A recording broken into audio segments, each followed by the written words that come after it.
welcome back to my channel. Today I'm talking about all the books that I read in September. An amazing reading month. I had 5 5-star reads and 3 4-star reads, so that's like unheard of. But anyways, let's get into the books that I read. So the first book that I read was The Sea of Monsters, which is the second in the Percy Jackson and the Olympians series by Rick Riordan. And I gave this book 4 out of 5 stars. It was really good and it's fun. I like Percy Jackson. In this one, him and Annabelle go on a quest to kind of save Grover. And yeah, it's just fun. It's got monsters, it's got a lot of action, so I liked it. The second book that I read was called Part of Your World, A Twisted Tale by Liz Braswell, and this is a take on The Little Mermaid if Ursula had won. And so it kind of takes place like 5 or 10 years after the end of The Little Mermaid, but instead of Ursula having been defeated, she is still married to Prince Eric and living as Queen Vanessa, and Prince Eric is still under her like spell, and Ariel is now under the sea as a mermaid, and her father is still the little like plankton thing. I don't know what they're called. This book was really interesting. It had some really good parts and had a few parts that kind of bothered me. I gave it 4 stars because there were a few things that just kind of bothered me. A couple of points that the writing kind of dragged on where it could have been sped up, and things that were unnecessary, and a few things that you kind of have to suspend your belief to think that they're actually going to happen that way. Yeah, it was still really good. I enjoyed it. And it was an interesting take, and I'm excited to read some of the other books in that series. The next book that I read in September was Where'd You Go, Bernadette by Maria Semple. And this book is hilarious. It was a 5 out of 5 star read for me. This book, if you didn't know, follows this woman named Bernadette, and it's kind of through the eyes of a bunch of different people actually, so it's like in mixed media format. Letters, emails, there's a couple of like news stories and different things like that, and then also sometimes it goes into first person of Bernadette's daughter, who's B, her daughter B. This is really interesting, and it is a fun exploration on like a mother-daughter relationship. Yeah, I really enjoyed it.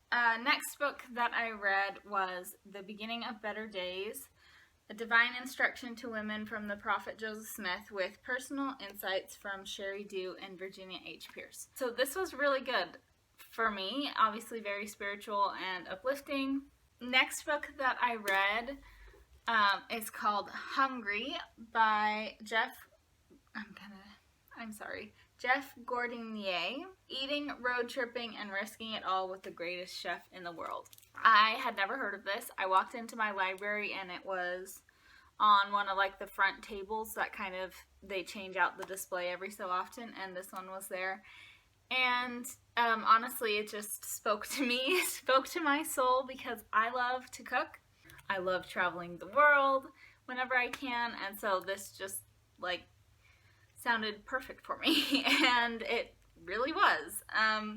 This is a nonfiction book. So he's invited to go on this trip to Mexico with Renee Redzepi, and it just kind of all spirals from there. It's all about Jeff and Renee and all the different things that they kind of do together, and also it talks a lot about Renee Redzepi's food philosophies and how he puts food together, and how he kind of dives into a culture of food whenever he goes anywhere.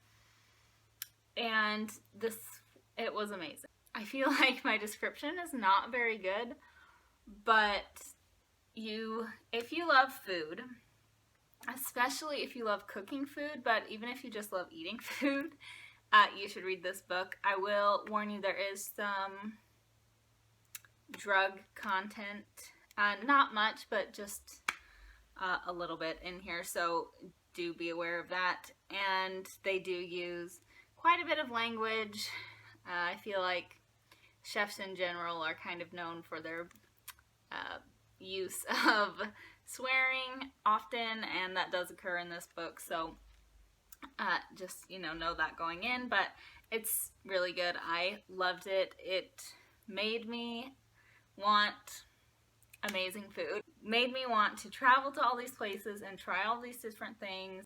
Yeah, just, it was amazing. I loved it. Hi everyone, say hi. Come here. Yeah, say hi. Hi. He's trying to sit in my lap, so.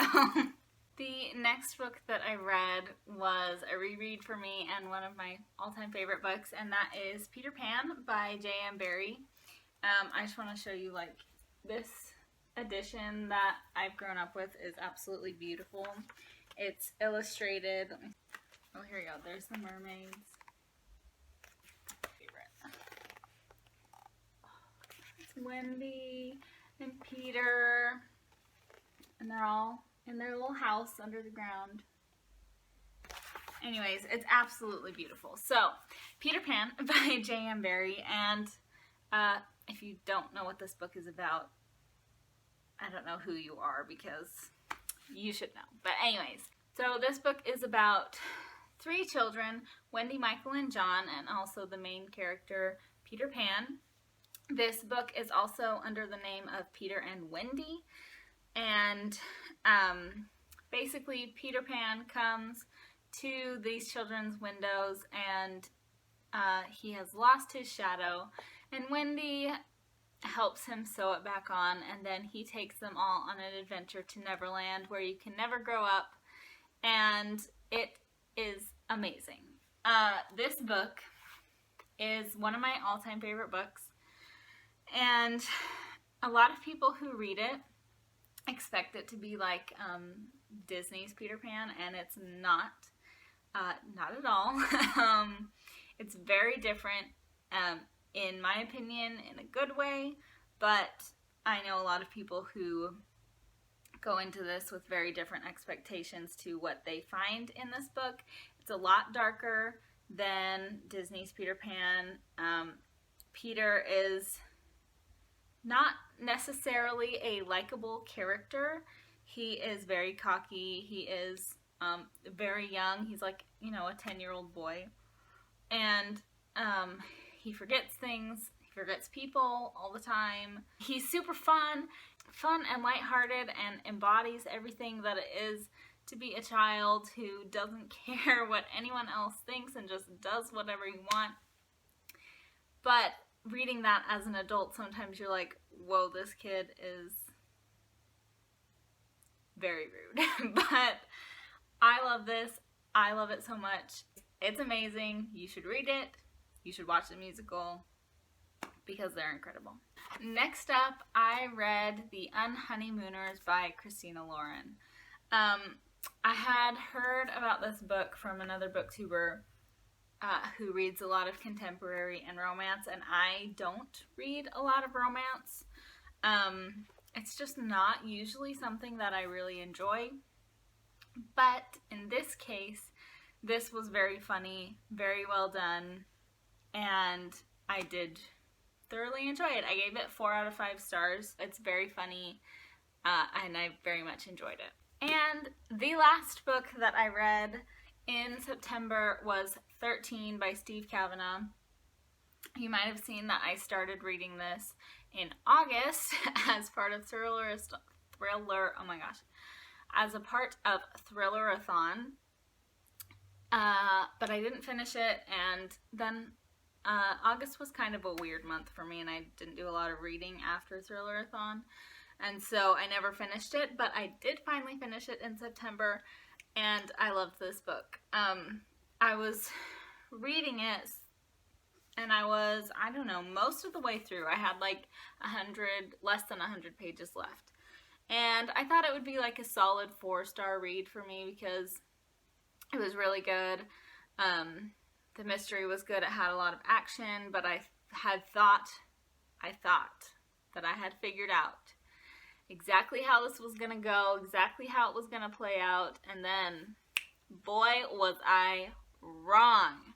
The twists in this book are so good. I did not see it coming, but when they started explaining it, I could see where all the clues were throughout the book. So, like, they started explaining it, and I was like, whoa, my mind is blown right now. This was an amazing book. I loved it so much. Definitely graphic in points, and there were a few times I was definitely cringing while reading some of the descriptions. I don't get as surprised by thrillers as I was by this one very often. So it was easily a 5 out of 5 star for me, and I highly, highly recommend it. Alright, that is all of the books that I read in September. I am up to 54 books read, which means I have 46 to go before the end of the year to hit my goal. Fingers crossed. If you could recommend me some short books or some graphic novels, please put them in the comments because I need some.